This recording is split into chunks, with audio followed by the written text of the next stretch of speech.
Doge is catching the wasteful spending that is taking place. It's out there, folks.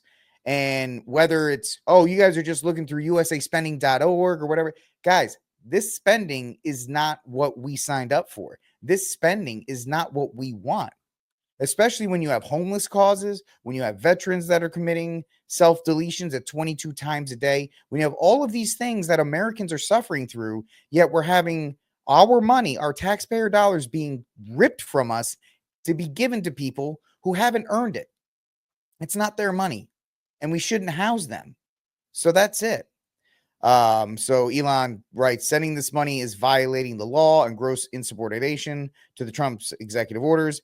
That money is meant for American disaster relief, and instead of being spent on high-end hotels, a clawback demand will be made today to recoup those funds. I mean, this is, I think we also feel, I think we also are just kind of shocked at all of these things that are taking place. All of these things that are being done. And people are pointing out, well, yeah, if you go to usaspending.org, you'll find these things.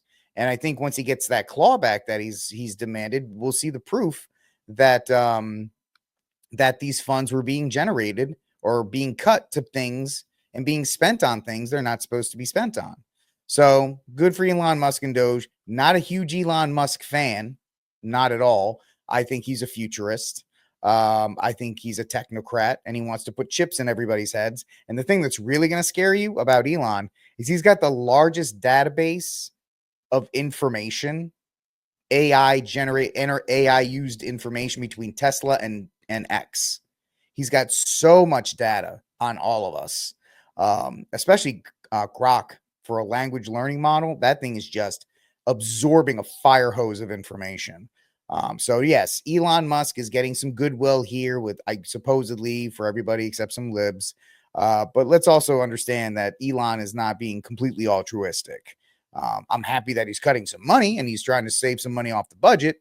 But outside of that, I'm not a huge Elon Musk fan. Speaking of Elon Musk, we're going to move to our next hot take.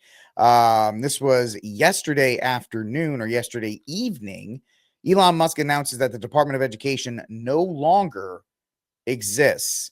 Now, there's a little bit of back and forth on whether this is true, because yes, it is an executive order, but there's also an act in Congress that actually created the Department of Education. So how much they can slash to it is a little muddy right now. I know Elon's bragging that the website doesn't exist, but I mean, just because a website doesn't exist doesn't mean that it's actually true. You have to be careful as far as that hype machine goes in that regard.